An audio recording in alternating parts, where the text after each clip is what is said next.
कैसे हैं आप लोग। आज मैं अपने नेक्स्ट वीडियो के साथ, जिसका टॉपिक है movement of substance across the cell membrane, osmosis. Osmosis पढ़ने जा रहे हैं हम लोग, क्योंकि पिछले वीडियो में हमने डिफ्यूजन की चर्चा की थी। तो उसको ऑस्मोसिस शुरू करने के पहले थोड़ी सी बात मैं बता रही हूँ कि डिफ्यूजन जो cell across the cell membrane, carbon dioxide और ऑक्सीजन का जो मूवमेंट हुआ था, ये जो डिफ्यूजन किस तरह लाभदायक है, कहाँ इसका लिविंग बॉडी में, प्लांट सेल में या एनिमल में कैसे यूज होता है। एक्चुअली आपने सुना है और सभी जानते हैं कि रूट जो है ऑब्जर्व करता है वाटर फ्रॉम सॉइल।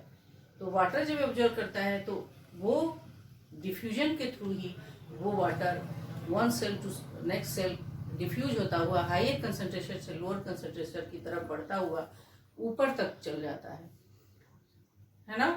और इसमें सेल के अंदर आपको पता ही चल गया कि बहुत इंपॉर्टेंट रोल प्ले करता है डिफ्यूजन, एक्सचेंज ऑफ गैसेज।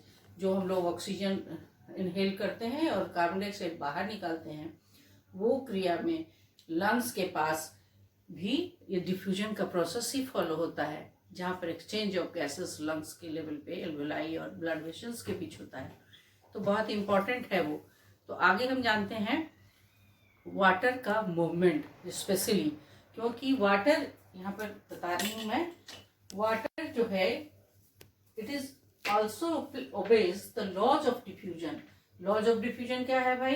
तो passage of materials from higher concentration to the region of lower concentration.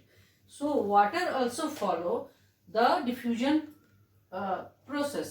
It is a special type of diffusion. The movement of water molecules through cell membrane from a region of a high water concentration to the low water concentration is called osmosis. यानी कि cell membrane या plasma membrane के cross water का movement higher water concentration से lower water concentration की तरफ होना osmosis कहलाता है। तो एक्चुअली ऑस्मोसिस वाटर के मूवमेंट, सेल मेम्ब्रेन के क्रॉस वाटर के मूवमेंट को कहते हैं, जिसमें पानी जो है अपने अधिक कंसंट्रेटेड एरिया से अक्रॉस द सेल मेम्ब्रेन क्या होता है, उसके लोअर कंसंट्रेटेड एरिया की ओर ट्रांसपोर्ट हो जाता है, पास कर जाता है, डिफ्यूज कर जाता है। तो अब है कि यहाँ पे एक छोटी सी बात है जिसको आपको जानना आवश्यक है। The movement of water across the cell membrane is affected by the amount of substance dissolved in it.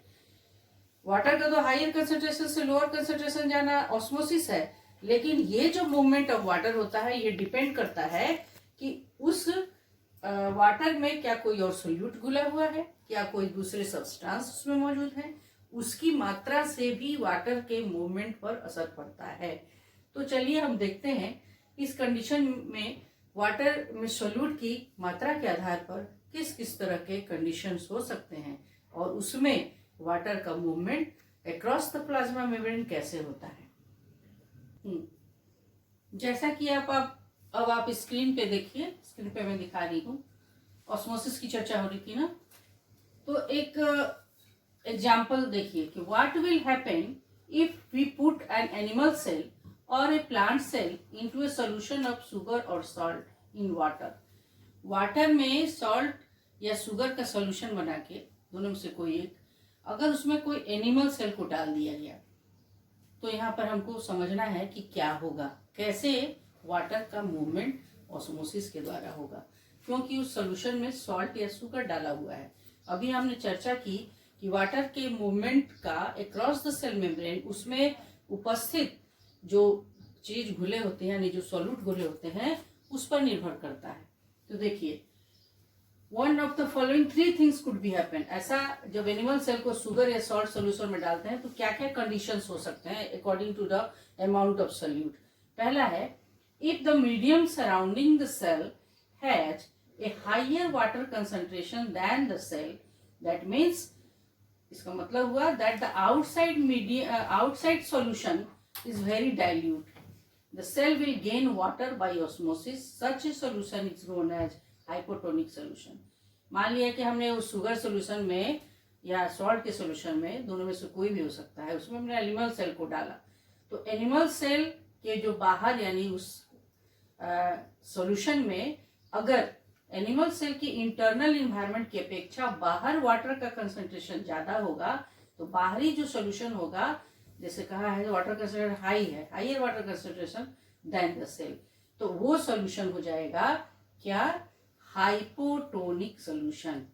तो जब किसी सेल को हाइपोटोनिक सॉल्यूशन में डालेंगे, मतलब कि वाटर का कंसंट्रेशन सेल के अंदर से बाहर ज्यादा है, बाहरी मीडियम में, तब क्या होगा, water molecules are free to pass across the cell membrane in both direction, but water will come into the cell that will leave more water will come. The net overall result is that water enters the cell is likely to swell up.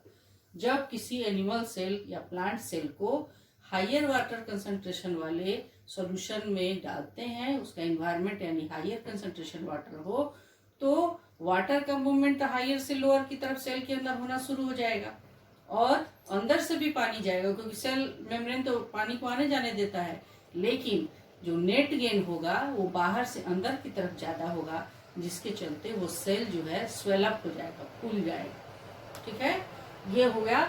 और इस तरह के solution को जिसमें water का concentration अधिक होता है, डाइल्यूट सॉल्यूशन या हाइपोटोनिक सॉल्यूशन कहते हैं। चलिए अब नेक्स्ट पे बढ़। तो दूसरे कंडीशन में देखिए, if the medium has exactly the same water concentration as the cell, there will be no net movement of water across the cell membrane, such a solution is known as isotonic solution.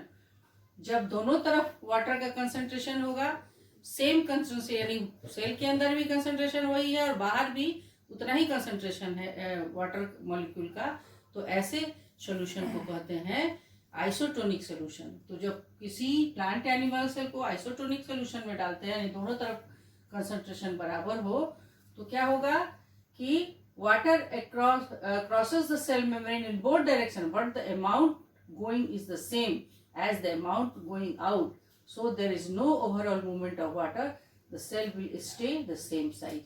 वैसी स्थिति में plant या animal cell same size का ही रहेगा, क्योंकि पानी का जो आना जाना होगा समान मात्रा में होगा, इसलिए कोई भी असर नहीं दिखेगा कि किधर कम हुआ किधर ज्यादा हुआ, तो उसमें सेल पर कोई असर नहीं पड़ेगा, सेल का साइज सेम रहेगा। तीसरे कंडीशन में देखिए, if the medium has a lower concentration of water than the cell, meaning that it is very concentrated solution, the cell will lose water by osmosis. Such a solution is known as hypertonic solution. अगर cell को जिस medium में रखे हैं उसमें पानी की मात्रा कम है, यानी कि वाटर कंसंट्रेशन कम है, लेकिन सेल के अंदर क्या है, वाटर का कंसंट्रेशन बाहरी मीडियम की अपेक्षा अधिक है, तो अंदर से वाटर सेल मेम्ब्रेन को क्रॉस करके बाहरी मीडियम में जाएगा, और इस तरह के सॉल्यूशन को हाइपरटोनिक सॉल्यूशन कहते हैं। तो इस स्थिति में क्या होगा, again water crosses the cell membrane in both direction, but this time more water leaves the cell than enters it, therefore the cell will shrink. Thus osmosis is a special case of diffusion through a selectively permeable membrane. ठीक है, तो last वाला जो hypertonic है, यानी hypertonic solution में जब किसी सेल को रखते हैं तो सेल श्रिंक करता है, क्योंकि अंदर से वाटर कंसंट्रेशन अधिक है बाहर की अपेक्षा, तो वाटर का मूवमेंट फास्टर होगा अंदर से बाहर की ओर, इसके चलते सेल श्रिंक कर जाएगा। तो ये तीन कंडीशन है जो कि डिपेंड करते हैं। तो solute amount of solute dissolve in water, it obey the movement of water across the plasma membrane. तो इसमें हमने ऑस्मोसिस के बारे में जाना कि किस प्रकार ऑस्मोसिस के द्वारा वाटर का आना जाना सेल के थ्रू होता है। आज तो अभी ऑस्मोसिस के बारे में जानकारी लिए, तो ऑस्मोसिस वाटर मूवमेंट की बारे में पढ़े हम लोग। ये जो प्लाज्मा मेम्ब्रेन है या सेल मेम्ब्रेन है, वो वाटर को आसानी से आने जाने देता है, जैसा कि अभी देखा गया। और ये जो प्लाज्मा मेम्ब्रेन है एक्चुअली ऑर्गेनिक मॉलिक्यूल है, इसको बना होता है लिपिड और प्रोटीन से, और इसको हम लोग बहुत थीन होता है, इसको इलेक्ट्रॉन माइक्रोस्कोप से देख सकते हैं। ओके, तो आज इतना ही, अगले वीडियो में फिर हम आगे पढ़ेंगे। आज के लिए धन्यवाद। मेरे वीडियो